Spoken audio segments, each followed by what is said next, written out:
All right, it is 6 p.m. on this March 6, 2024. I'll call to order our work session. There is a quorum present. Welcome everyone who is in attendance and those who are tuned in online. Ms. McKay, can we have a roll call, please? Mrs. Amos? Here. Mr. Reed? Here. Mr. Dwyer? Here. Mr. Parrott? Here. Mr. Yolen? Mr. Hunter? Here. Mr. Hardy? Here. Thank you. Next item on the agenda is the adoption of the agenda. Do I hear any changes or a motion to adopt the agenda as presented? I'll make a motion to adopt the agenda as presented.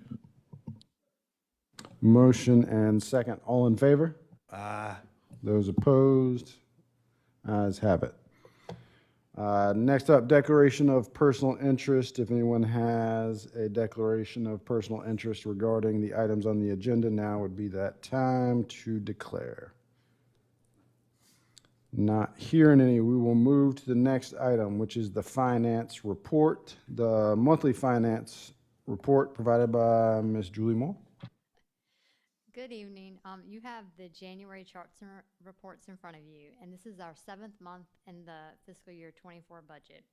So when you look at revenue compared to budget, we should be at 58% of the budget amount. But as you can see, we're not at that point, and this is mainly driven by the Water and Sewer Fund, as the budget has ARPA funds in it that we've not recognized in our actual numbers yet, that I keep telling you every month we're going to do at the end of the year. When you look at revenue compared to prior year, we are up compared to last year, except for one fund, and that's the airport fund. And that's because last year we had a big ongoing project that we don't have this year, so we're not getting that federal funding in this year. Expenses compared to budget is well below the 58%, so that's always positive. But of course, there's still some departments that are over budget, and they're the same ones I've talked about the last 2 or 3 months but these departments should be under budget by year end. And then expenses versus prior year, we're below last year, but again, there's still some departments that are over, and they're the same ones we've talked about in the past. And that's like the OpenGov purchase and the splash pad and things like that. Any questions? Have any questions for Ms. Moore? Not hearing any. Thank you very much. Mr. Davis, are you giving us the financial policies update? I can do that, or Ms. Moore can answer any of your questions that you might have that I can't. Obviously, you know that we already have financial policies that have been adopted by council and actually have been amended one other time before. We are updating once more. This time, the biggest bulk of the changes or the look of it is because we are putting it into a format that is used for when we go to get the GFOA budget award or submit for that award. And then also you'll find in there our revenue to expenditure debt limit was currently is 10%. And we, based on the Davenport presentation and the health of our financial condition, we believe that we can, and it would help us if we could increase that to 13%. And so that's the only other change. And we would, I'm sorry, Mayor. I mean, this is just for informational purposes, just to explain, for you to review it. And next week, we would bring this as a resolution for council to approve another amended version.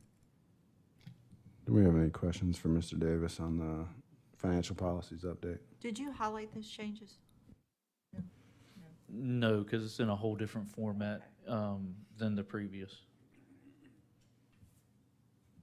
I did call Mr. Davis and talk a little bit on the financial policies update, particularly sort of ribbing him a little bit on how far we've come on the procurement process. We've come a long way since some days of restricted procurement policies to a place of trust and the continuation of seeking out these accolades for the budgeting process is one that, if you're paying attention, it was easy to see that there was a reason for these updates, and continuing to support the efforts of Ms. Moore and Mr. Davis as they seek those awards. I think it's definitely beneficial. So I appreciate y'all. Do we have any questions regarding that policy update at this time? Not hearing any, we'll move to one that will probably be of more interest to the public, which is the next item on the agenda, updating parking citations. Proposed parking citation changes. Mr. Davis. So this is kind of going hand in hand with, obviously, we're getting new parking meters out front on different sections of Main Street and other streets in downtown where the metered parking is. And then we're also getting electric vehicle charging stations. So I sat with and discussed this with the police department, with the police chief. And so some of these are needed changes as far as some of them are outdated. If you look at the ones, and I can't blow this up, I don't think on mine, but there's some confliction between the fire lane and some other stuff that you'll see that we're suggesting the change to. We're adding the electric vehicle charging when they're parked there. That does have to change. Since we put this together, there's actually a state code for that one that doesn't allow you, a locality, to charge as a fine any more than $25. So that one we will be bringing back to you if you agree to this at a future meeting. We'd have to have a public hearing and everything like that. Is that the electric vehicle charging? There's a code section that allows us to do that, and they have to be charging. In other words, an electric vehicle can't just sit in that parking spot and not charge, much less any other vehicle.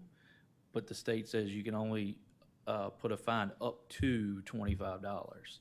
The rest of them, there is nothing that says that we can find that says that we can't.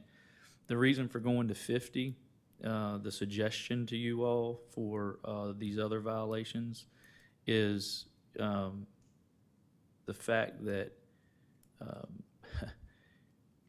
one, everything as you can tell, is increasing. I don't know the last time we've increased parking violations, but as we did with some other things in the most recent past, if you put some teeth into something, people are more likely to abide by what you have set out to do, such as pay the meters instead of us issuing you a parking citation. And so that's the reason for the increase from $25 to $50. There's also in some of our research, I believe that and we don't have this in our ordinances currently, so that we can look at this as well as we were reviewing some of these others. There's also one in the state code that allows localities to actually tow a vehicle if they have more than 3 unpaid parking citations.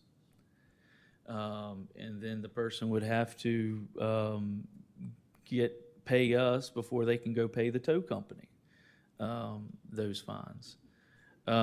So, there's all kinds of mechanisms that we could do, but that's totally up to you all. So I'm just looking for some feedback of how you want to move forward with this. One of the newer ones also is, if you notice, expired registration, state inspection. We have a town ordinance that says that any vehicle that's parked upon our roadways has to have a valid inspection and state registration. And so with that, we could issue a parking citation for that. The state code, if you remember a few years back, correct me if I'm wrong, Chief, a few years back, the General Assembly made some exceptions to what a primary stop could be for certain things. And so a primary stop cannot be for an expired inspection and those types of things. So now you can't, they rolled it back a little bit. You can do a primary stop for expired inspection if it is 3 months, if it's the first day of the 4th month that it's expired. Now, if you pull the person over for speeding and you notice that it's 2 months, you can write them then because it's not for the primary stop. But because we have a town ordinance, we could write a parking ticket for expired inspection and state registration outside of that. And it's just a parking fine instead of a actual traffic summons. So, and we have seen some of those, and that's the reason for adding that. I can't think of anything else out of the ordinary unless you have any questions. I have something out of the ordinary. Suppose you have antique vehicle tags, no inspection, no registration. Correct? You gonna try to enforce that as well? You can. There's a state code for antique tags Okay. that you don't have, and there's no requirement for an inspection or state registration. But you're also only supposed to use those and drive it on certain purposes. One of the other things that we need to update while we're talking about parking meters that we'll be bringing to you is, believe it or not, we have our meter ordinance is rather outdated as well. It says that it does have the part about 2 hour maximum Monday through Saturday, 8 a.m. to 6 p.m. But it says that we won't ticket on Easter, Christmas, all these holidays, and that's not the case. We don't even use that anymore. We actually cover the meters from Thanksgiving to the first of the year. So there's some language in the current ordinance that needs to be changed in general that we'll be bringing back. But while we're doing some of those things, we want to make sure that we get something in writing as well, because for the parking citation. So the first step along the way is seeing if council is willing to move forward with this, and then we can bring all of the other drafts along with this back. I want to make one other comment, and I don't think this is enforceable, but we do have a problem with merchants parking on Main Street all day, every day. The only issue we would have to come up for a remedy of that is making sure that they have not moved at some point in time after those 2 hours. So somehow or another, you'd have to mark a tire or whatever so that's how you would have to do that. It's a little bit. We have the rule 2 hour parking maximum, but the question is how we've got to figure out how the best to enforce that 2 hour maximum and have prima facie evidence that they actually did move. Well, wouldn't the machine have the time that they put in recorded for that 2 hours? The new ones, yes, but if they just left for 1 minute and came back, It's not going to start over. No, but they can pay the meter again for another 2 hours. This is a 2 hour maximum of when you're parked there. If you move, technically, you got another 2 hours. So we need a meter maid.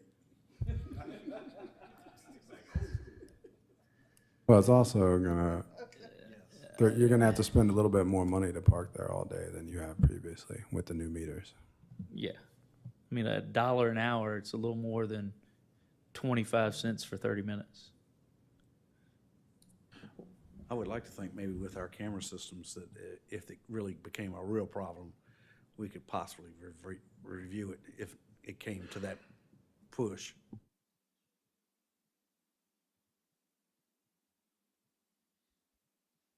I think what you proposed is something that's well needed, and I'd like to see the rest of it as well. Yeah, I like it. The only question I have is, is there any signage that, I don't notice any now, and obviously people don't know, you know your car needs an inspection, your tags are out and stuff like that. But is there gonna be are we gonna be able to put anything on the meters that says fines are $50? Do we need to? I'm just asking. Okay. I do think there will have, like, if this comes to pass after next meeting, there should be at least some heads up that says, while the state may allow you to drive around for a couple months, if you park in the town with an expired inspection sticker. Front page of the paper, big copy of the ticket. Here's what you can get a ticket for. Yeah, I mean, if you pass it, I mean, we'll put out information, social media wise, and I'm sure the local newspaper will do an article. I have no doubt that they will pick an article up about any change and something like that. But yeah, we would put out. I mean, we're not going to send notices to everybody's house, but yes, we will put out some type of information. What is the most ticketed traffic ordinance violation that we have in the town of Farmville out of all of these? Do you know All these. the parking citations? Is it the meters?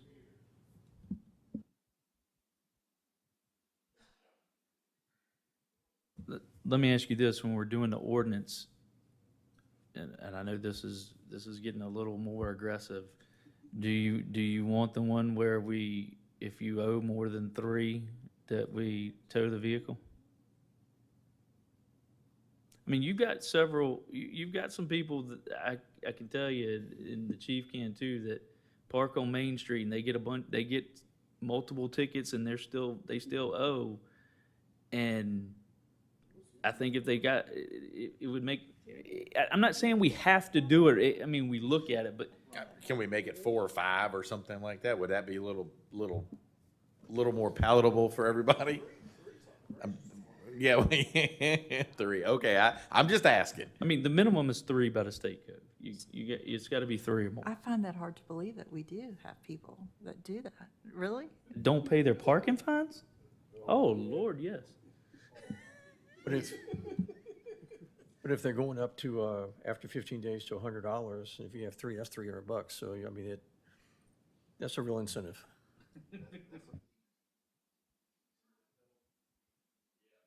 I feel like we're getting like New York and putting boots on. Good gracious. Just as long as we don't get like Richmond, we let them know that it's compounding before it gets too long. I will say this, just for a future discussion and put it in the back of your minds, not for this one now. We're having, and actually a local company reached out to us to assist them in getting their tenants to park in the assigned parking spot. That we have tenants of a place that is parking in the train station lot, the one closest to the lofts. And so, the brewery no longer rents spaces from us anymore. They have their own spaces behind the building as well. That the chief and I have talked about it a little bit, but I'll bring it to you down the road because they're not in the meters that we've purchased to replace the existing. But I would suggest in the future that we look at that one half of the lot, that we make all those metered parking and let anybody park there that they want to, but they just got to pay. That's the half closest to the brewery or something. Correct. That's just something to think about. Not anything for tonight, but obviously if you're renting the train station, you don't have to feed the meter, but it would be like now, like 8 to 6, just like our other meters, but that they would actually have to, because we're not leasing them out for anybody or anything else anymore. So it would be just people visiting that they pay on Main Street. Why wouldn't you pay there? Something to think about. but we're not charging parking for other municipal lots. I mean, is that just considered the municipal lot, right? Well, it says reserved for train station, technically. We do charge for one other municipal lot, the large lot behind the courthouse beside South Street Conference Center. That one is a charged lot. The other ones, like on Second Street and some of the no, those are free. I'm not suggesting that we make every parking lot paid by any means. I think the one you're referencing is the one that's mostly abused, to say the least. Correct. Well, that's the only one that has designated signs that say it has a purpose, other than public, for sure. I just did a quick, right while we were sitting here, I just Googled the average parking fine cost, and it was $50 to $100. Do we have any other questions or comments for Mr. Davis on parking citation changes? We have a week to kind of mull it over, and they'll come back before us. No. I'll bring it back because we've got to draft some ordinances that'll take public hearings. This is just for us to, as we're drafting the other meter ordinances and those types of things, so that we can do this as well, incorporate it. Gotcha. Did you need us to, I know it's not a vote, but did we all need to agree to that? I mean, I'm good. General consensus is move forward on parking citation changes. Seems that way. All right. Next item on the agenda is discussion of the code references for facility golf carts, specifically related to Longwood. Mr. Davis. I'm gonna keep Mr. Elder busy. He's gonna have to review all these ones that we write.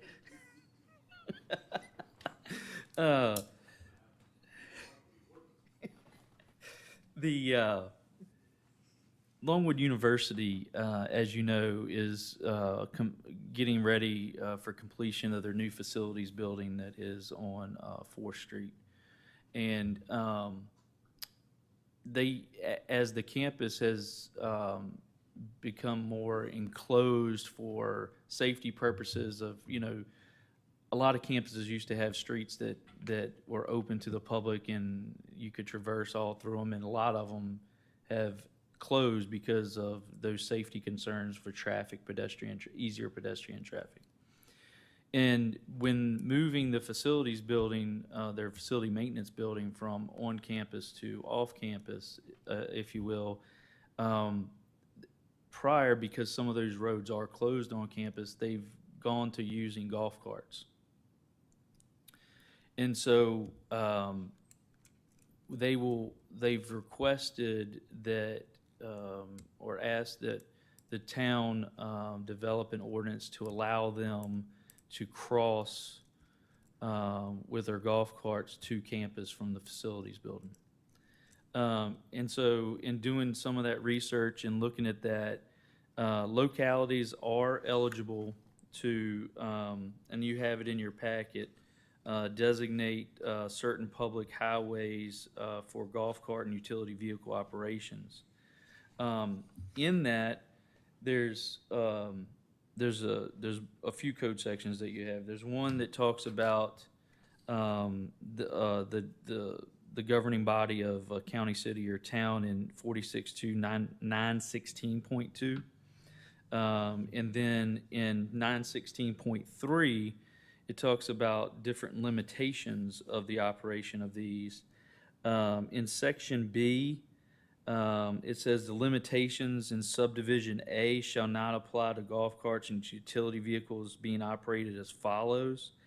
And one of them is, if you look at number 2, is local government employees in the fulfillment of government purposes.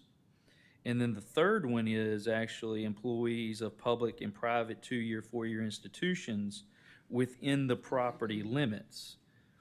So if their campus was still open, they have, like on, the streets that are on their campus, like Race Street, Redford, portion of Pine, all those, Spruce that are still there, they can operate these legally. The part that they need access from the town for us to create an ordinance is to get from Midtown Square, in essence, from where the facilities building is, they own all the property and the foundation owns Midtown Square. There's a bridge that crosses the creek that they can access from the facilities parcel to the Midtown Square parcel. They would then come out of what used to be part of South Street, that's their roadway in Midtown Square, and come up that short part of Putney is what we're recommending, and cross at a controlled signal, which is Putney and Main. It would go to Redford across from Main Street.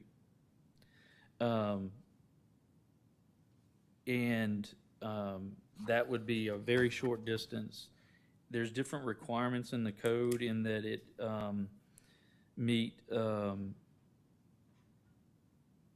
the Virginia Department of the Virginia Department of Transportation's statewide pedestrian policy and some of those other crossing of compatible highways.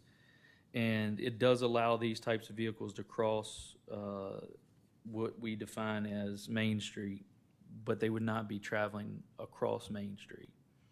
And one, I'll share with you one locality that has done this solely for a university to have access, and you have it in your packet, is the city of Radford.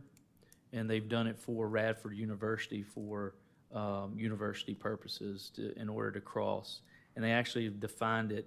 You'll see it in the code. It's on a map that they created. I think in our ordinance that we could define the actual access points in writing for that that I just described just now, instead of having a map attached to it and those types of things. I don't think it's something that needs to have a map, and when we can label it in the draft of the language exactly what they can traverse on. From a staff perspective, I've talked with the chief, I've talked with Public Works. The university, we would have to put up a crossing for golf carts to make the other vehicular traffic aware. They would have to have, and the university is willing to decal all of their golf carts so that we know it's a Longwood golf cart, and they are required to have a slow-moving sign on the rear of that golf cart by code. And so we would draft an ordinance that would allow them to have that access for only for employee purposes from the facility structure. And I think that would help them in getting what they need to campus from their facilities building without causing any disturbance in any traffic that would be of major concern. Will there be a time of day associated with it, or at any time? Well, it has to be between the hours of, I don't have it off the top of my head, but it's actually in the state code that we would put in hours that it can only be, because they don't have, they don't have lights and other equipment that they would have to.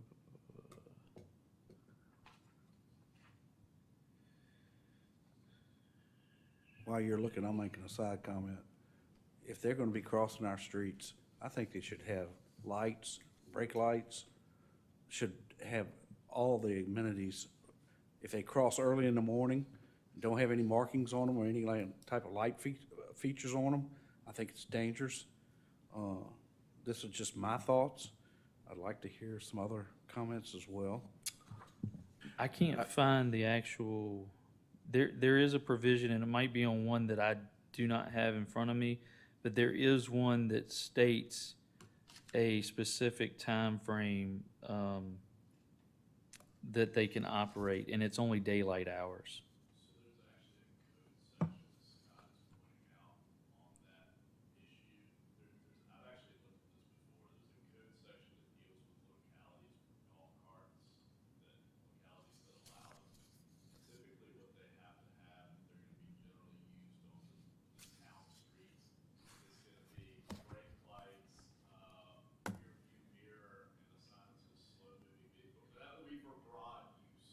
Yes, so that's a whole different code section. That, there's actually one that is for, it's labeled slow-moving vehicles. And what Mr. Elder's describing is, they already have some of those. They're the ones that they have at the admissions building. They look like a little dome bug. They have everything, and they actually have license plates from the Department of Motor Vehicles. But they're a lot more expensive than a golf cart. In a golf cart, the provision, this is a different provision for golf carts. Sunrise to sunset, thank you, is what golf carts can, so it can't operate before sunrise and they can't operate after sunset. But there is a different code section for slow-moving vehicles, but it's different than the code section I'm providing you for golf carts. I'll hit on one other thing, and I think this is a pretty cool thing if we can make this happen. But what if they cross where they're not supposed to? Is there going to be a penalty? Because that becomes much more dangerous if they're not crossing at that stoplight. And then the only other thing is I know they have those medical UTVs with those, it's like a UTV with the dump bed on the back, and I know they had them in the past. They were red, and they were their emergency medical that would run around campus if somebody had an issue. But what if they need to go? I mean, is it going to cover stuff like that as well? So these are golf cart or utility vehicle operations, and it defines what is a golf cart and what is a utility vehicle, which is more of what you're describing. But their purpose for them is just to get from the facilities building to campus, and then they can do whatever they want on campus. They have it's their property. The answer to your question is yes, they could get a ticket for violating the traffic infraction if they don't follow where they're supposed to cross.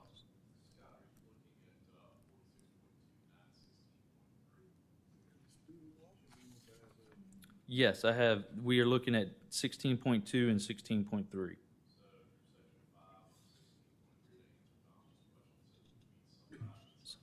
Yep. Yeah, that's what Sally just showed. Yep. So what does he be, staff workers, students be driving them? No students, staff workers, correct? No, these are just these are campus employees for the facilities maintenance building. Because we have markers downtown at the crosswalk without no lights that students think they're supposed to cross anyway. And it's causing. They can cross without lights. They just walk out in front of you and just going on across, like, if you had a light blinking at the other end, it's safe. But where we got these brick walkways. They're actually crosswalks as well, yes. But we've But tried. it's no safety. It's no safety there. So will we have trouble with these crossing in the wrong place? Like I said, if they do, they're the employees of the university that if they don't cross where the city, or excuse me, the town ordinance says, they could be in violation for a traffic infraction. Yeah, they'll be subject to the normal traffic violations that we have in place. Right, and you were saying they typically only would be able to cross on Putney across Main Street there, is kind of what we're thinking. No, right. That is going to be the only. Good, okay. Yeah, I like that too. The only path is going to be from South Street at Midtown Square to Putney crossing Main Street to Redford on Longwood's campus. That would be in the code. When I was out giving signatures, excuse me, I'm sorry. Signatures this year, I had a resident that asked me, why can't we have golf carts? You might recall the conversation, but I threw it to you and Andy both, saying, why can't we have golf carts on certain areas? These have brakes, lights. It's, they're beyond a golf cart. I believe you referred me to Clarksville, I believe it is, that has an ordinance for a certain neighborhood, but they do have to have lights and some of the other safety features. I would be concerned too, just if I'm coming up Putney Street, heading toward Maine, and something doesn't have any lights on it, for some reason that feels unsafe to me. You know, we're not gonna do that for our residents perhaps. You know, I mean, I understand Longwood needs to get across the street, but I'm kind of with Mr. Parrott. It just feels a little unsafe to me. Well, there's no requirement to have lights on during the day. So they, Brake lights around during the day when you're braking. it's totally up to you all. I mean, the only other alternative, if you do not allow golf carts, is that they would ask that we allow well, we don't even have to adopt an ordinance for the slow-moving vehicles because they're actually licensed by DMV to operate on the roadway. The key is that they have, for their facilities operation to work the way it does, there's probably about 16 to 18 golf carts, depending on who's going on what area to fix something on campus. And the cost of a golf cart compared to those that is a tremendously different price. Similar to, like, we've got the Amish buggies in town. Right, so they just have a light on them, right? Right, like, couldn't the slow-moving vehicle sign on the back end of the golf cart have, theoretically, whether it's reflective or a lit, reflector on the back? Yeah. Flashing or whatever, that's what some of those are. I mean, I guess we could require it. I mean, the state code is the minimum that is the required, and the minimum is a slow-moving sign. If you wanted to put a blinking light on the back of it, I'm sure that you could add that to the ordinance. I don't see why it can't be.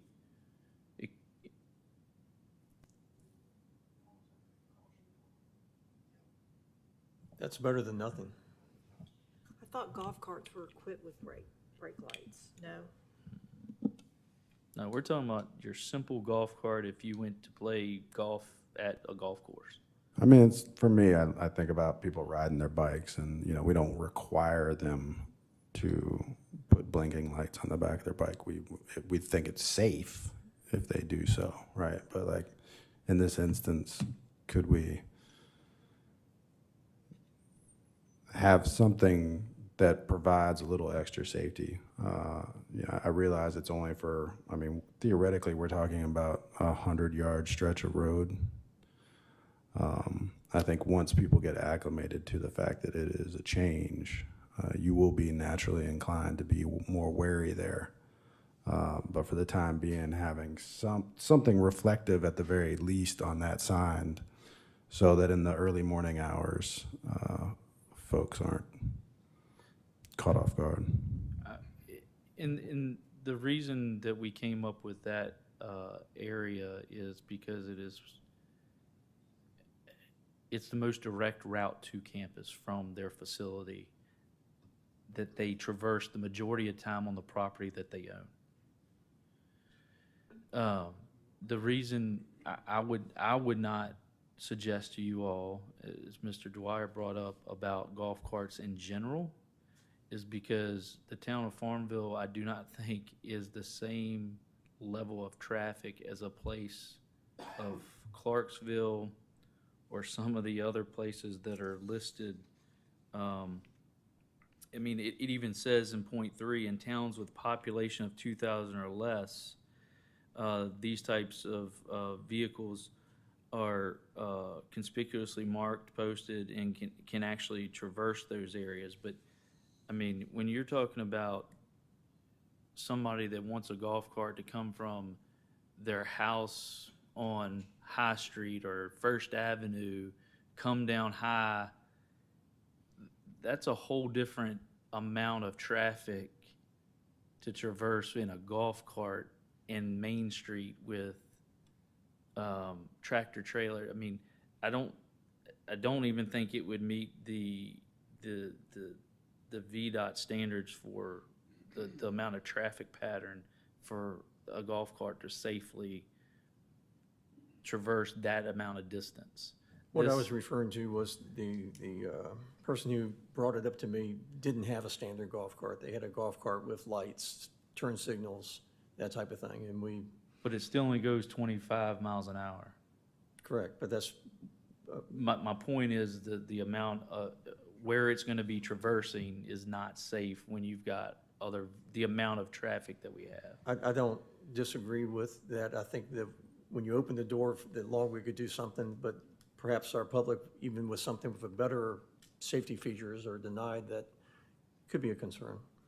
And that's one of the reasons I shared with you that another college town, actually city, Radford University, only allows for university use, not the city as a whole. I guess and I know it's nothing that we're gonna decide on tonight, I don't think, but if it's something that we are considering, can Longwood be responsible for lighting up that area for crossing to make sure that people are aware? So I told you that they're willing to mark out the golf carts that we know it's Longwood University golf carts. Obviously, they have to have the slow moving, and the requirement is that we have to have signs at that intersection letting drivers know that it is a golf cart crossing, and they'll be responsible to pay for those signs and installation. And this is at McDonald's intersection. Correct. Yeah, I mean, they're going from that bridge essentially over the creek to Longwood. I mean, because they're going to come out of that facilities building. And cross, they're gonna come out of the facilities building, there'll be a parking lot. They cross the creek, they'll take a left in Midtown Square and go towards the back of McDonald's, take a right up Putney, and then they will go up to the light, which is less than. I mean, that's not even, I mean, to Longwood, and that's, once they get across Main Street, that's Longwood's property. That part of Redford is, Longwood owns that part of Redford.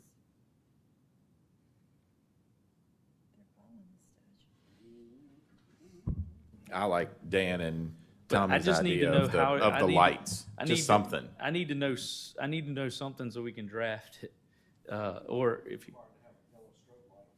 I think you ought to would be required to have a yellow strobe light on top of the golf cart in order to designate that they are crossing the street if we decide to follow through with this. Or as you're going up Putney, toward the light, I mean, something to indicate that there's a moving object there.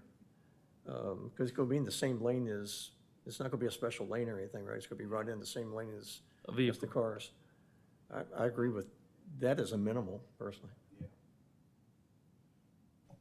I think On the top or the back? I think the cost of adding like basically essentially a bike light on the back of the golf cart is pretty minimal and Yeah, would provide. I don't know that the top really matters as much as No, the back. The back. I think is the blinking. key.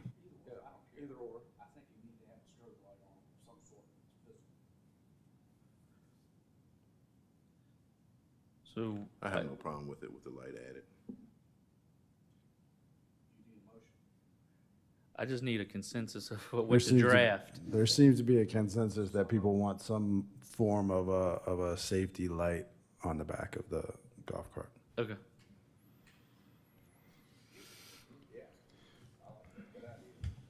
All right. Next item on the agenda is the healthcare yearly renewal for local choice health benefits for town, and I don't believe there's any major changes, Mr. Davis.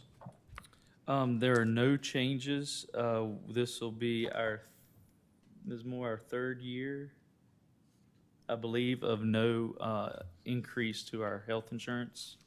And so I just wanted to give you the information, two. Just kidding, it was two. the second year in a row. I'm just hoping for next year's the same thing, so we'll see if we can keep our usage down. No increase on our part, and so we plan to keep the rates the same for employees and ourselves as the town, the portion we pay. As you know, every time we get this, there's a quick turnaround because they give it to us the end of February, and they have to have something signed by us by the April the 1st. So next week, I'll be doing a resolution of you approving us to move forward with signing an agreement, continuing our health insurance. Any questions concerning health service? All right. Yeah, with no changes, that seems better than changes. Mr. Davis, Town Manager's Report. So I had another topic come up that I did not have time for the packet. That's why it's in front of you and in front for you to peruse. And I don't need an answer, obviously, tonight. It's just for discussion purposes. Obviously, I was not here in 2014, but I get a little bit of information from Ms. Vaughn and some others, and very little from the minutes of the back then. And what I'm describing is Longwood University pays the town $35,000 a year for, there's a memorandum of understanding for the lease of streets. Redford, Madison, Spruce, Race Street, the driveway around the president's house, Franklin, and a portion of Pine Street. There was some closed meetings, there was some open meetings, but there's a lot of paper here, but there's not very much information about the purpose for this. The streets that we own that are still ours, I mean, we get state funding to maintain those. There's ones like Redford that we no longer own. The university has taken them. I'm suggesting to you that there's no purpose in collecting $35,000 to lease streets when they're still public streets that we already get paid for to maintain.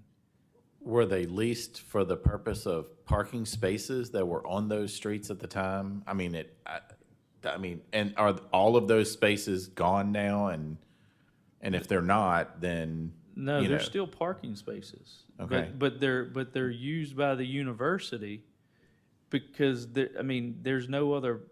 The ones that are the parking spaces on those streets, there's no other purpose than for university purposes. We don't have any other purposes for those the average public person's not going on those streets. But if they do go on those streets and Longwood gives them a ticket and it's a public street, what happens? Well, they shouldn't be given parking tickets on our public streets. I'm just telling you what happened in the past. Now, technically, they actually with dual enforcement, they can issue a traffic summons on the streets of Farmville because they have legal authority. But if it's free parking, or if Longwood is charging for the street, for the parking, that's what initiated all of this. Okay. At the time, somebody step in and correct me if I'm wrong. What I'm saying is none of that's in here, in the minutes. At the time in which this was done, Longwood University was charging for parking on town streets, those streets mentioned. But now there's no meters. I mean, were they metered? They were part of the parking permit process at Longwood University. You had to get a parking permit in order to be able to park there, and they charged for those permits. So, but I still don't understand why. What's the purpose in the lease, though?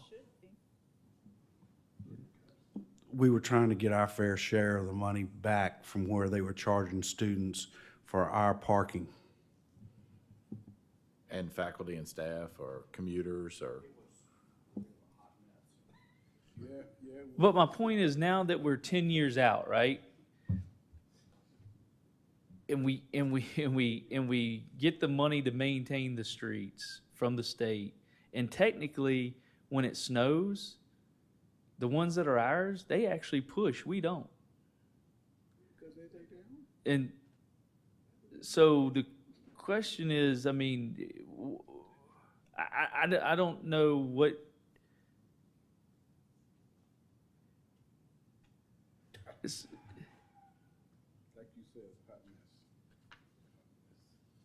I can go back to, and I was approached by this from the Finance Administration Division of Longwood, and I have no problem going back and asking if they still charge for those spaces, and do they ticket for those spaces? I don't know. Like I said, I tried to understand the background, but I didn't have much help. Okay, my memory's terrible now. I don't want to be quoted as being the gospel, but at the time in which this was going on, Longwood University was generating enough money from the parking permits that they were issuing that they were able to turn around and give the town that money to pay for the use of the Farmville area bus to transport students around. And it got to be a real contentious back and forth as far as, because it was the town streets to begin with that they were charging to pay, to get money to generate, to help offset the cost of the Farmville area bus. Now, correct me if I'm wrong, but I'm pretty sure that's how it went down. I can't even follow that. Yeah, I mean, that's just, Well, if I'm expecting that if the curbs are still painted with their Longwood colors for commuter or faculty staff or whatever, they're getting permit money to park on our streets when they should be free. And they don't, and I mean, that's different. I mean, I'm not saying it's $35,000 worth. So let me ask but- you this: what if they wanted to take over those streets that are on their campus? Would the town be willing to turn those streets over and they be fully maintained by the university, and we would no longer have any responsibility of the paving, the maintenance, none of it, and it would belong to them? Just like when we did away with Pine Street through the middle of campus. What would we get in return? We won't have to maintain any more streets.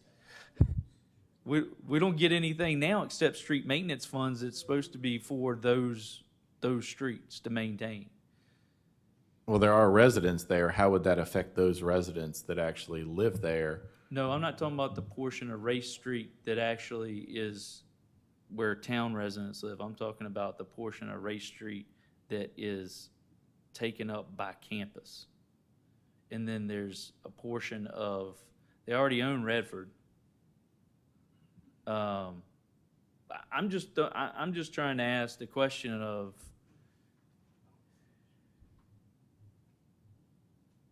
I'd like to see some type of diagram on this or something, or a road trip or something to explain exactly what it is that they want. they don't want to pay $35,000 for the lease. They want to dissolve the memorandum of understanding. So it sounds like, one, what do they charge, if anything, Okay. for those parking spots Right? on those public streets? Two, what do we save by if we gave those streets up in maintenance?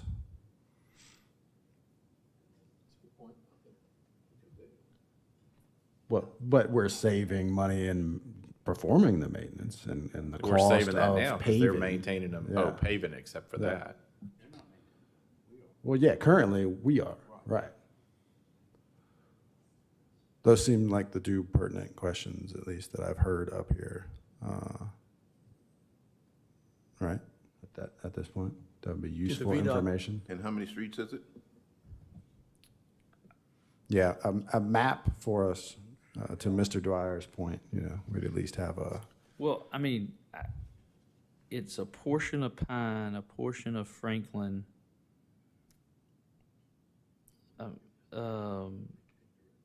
They already have Redford since this 2014. A portion of Madison, which is very minimal because that's coming off of Griffin Boulevard, is the only portion I can think of that we would still have. The rest of it is already been cut off through campus.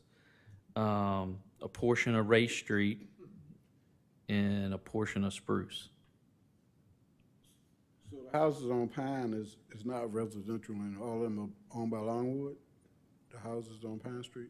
I'm not positive. Is that the one that goes, I hate to say this, because I always think about, in my reference, it's the campus school. The Pine Street was the one-way street that went all the way through that they closed off. I think that on that street, I think they do own all of those houses. I think I looked at it the other day, and I'm pretty sure they own all of those houses on that street. It's about 4 or 5 houses on that street. Now, Right, and if they don't, it's only like, I think it's one that they don't, maybe. I can't remember exactly, but I did look at it recently.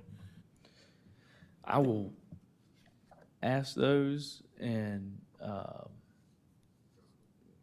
get that information back to you for another deliberation. I'm sad that I came on board 4 years later, because that sounds like it was an interesting conversation when it happened. When you bring that back, it would be helpful if somebody doesn't travel those streets all the time. I'm not sure which street is which by name. So it'd be nice to have some type of something that you can say, this is what, if they were to take it over, this is what they would be getting. That would be helpful. Thank you. The only other item I have is the Planning Commission is, as you know, is short a member. Jane Johnson resigned because she moved out of town, having accepted another position. She was the Ward A Planning Commissioner. We put out an application to get those interested in it for a period of time.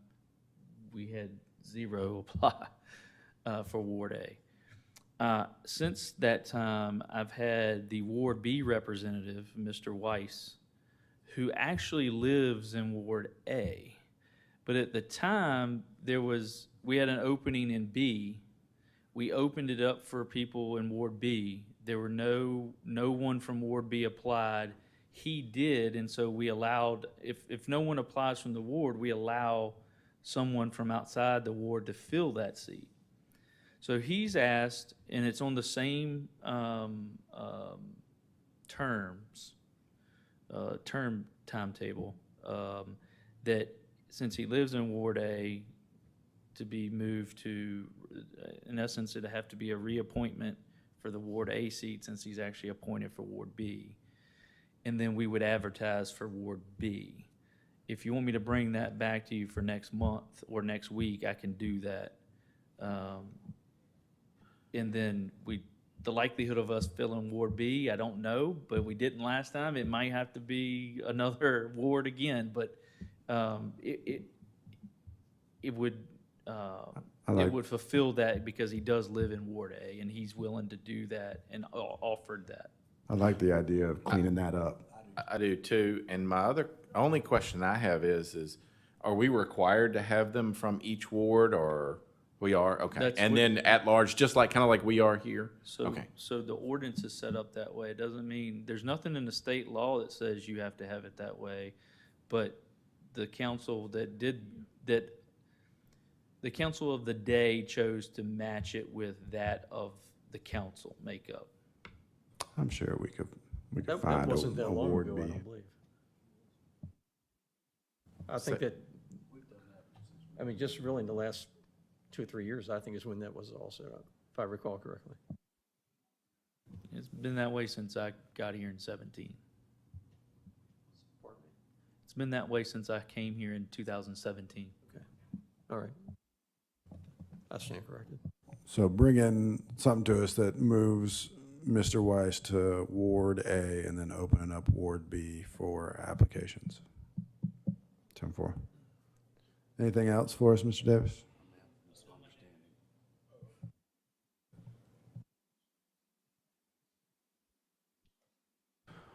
All right, I'll go around the table real quick. Any comments, Mr. Hardy, Mr. Hunter, No, sir. Mr. Perry, I'm talked out. Mr. Reed? I'm back to the sidewalks again. Downtown, where I was talking about the unmarked sidewalks or crossing, you got the blinking, is that Madison Street? Where the blinking light is? You talking about on Griffin then? No, I'm talking about here. Oh. Right out here. Madison. Okay, when you come down, you got two brick walkways, no signs or anything, no lights or anything. The students just walk out. Is there any kind of way we can put something there for the safety of the students that just come on out there? Can they put a sign there for them or? We have marked them with crosswalk paint. That is the marking. That is Now, the market, that is- who pays attention to it? But the university has worked with us in the past that they've asked the students to cross at the one down at Midtown where there's a blinking light. If we can't put a blinking light at every crosswalk. I didn't say put a blinking light. I said, can you put some kind of sign or notice or either the college have to enforce it stronger, but students just walk out on the cell phone, they just walk out in front of a car. Like this, it's their get-go. You know, and then somebody will get plucked off and then who's gonna be liable for it?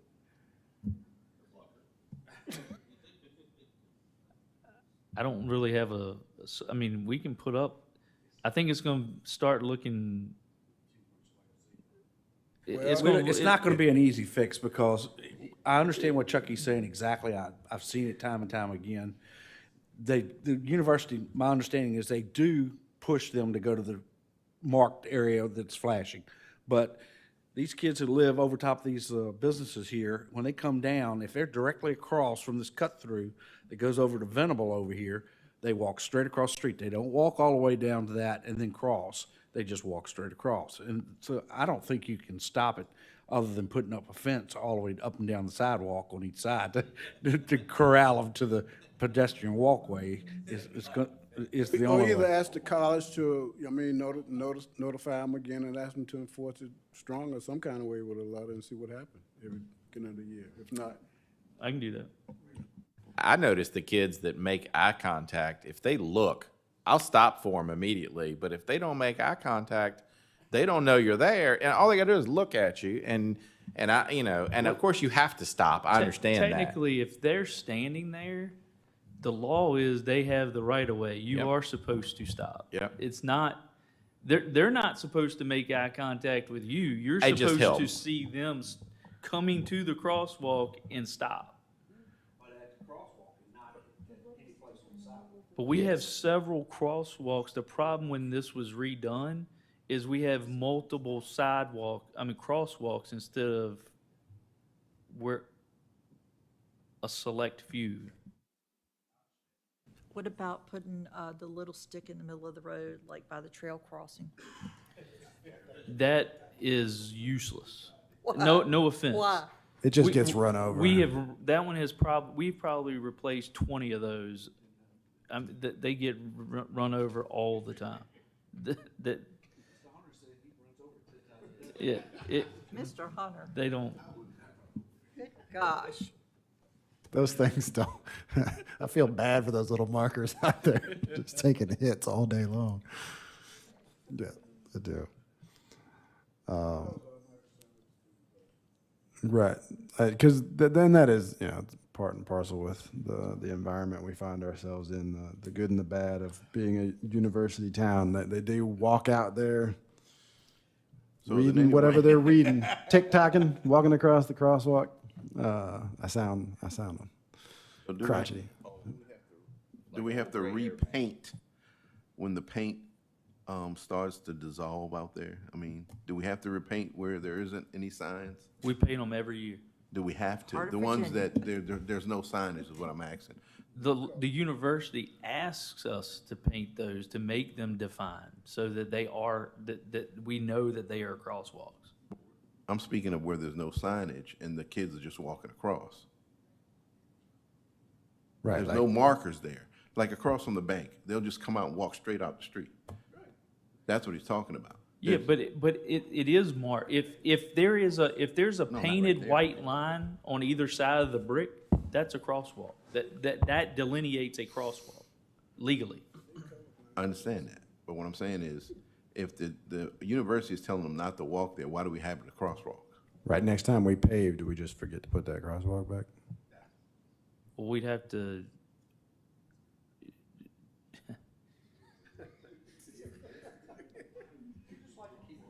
Just throwing little curveballs at you here at the end. You gave us one, we're giving it right back to you.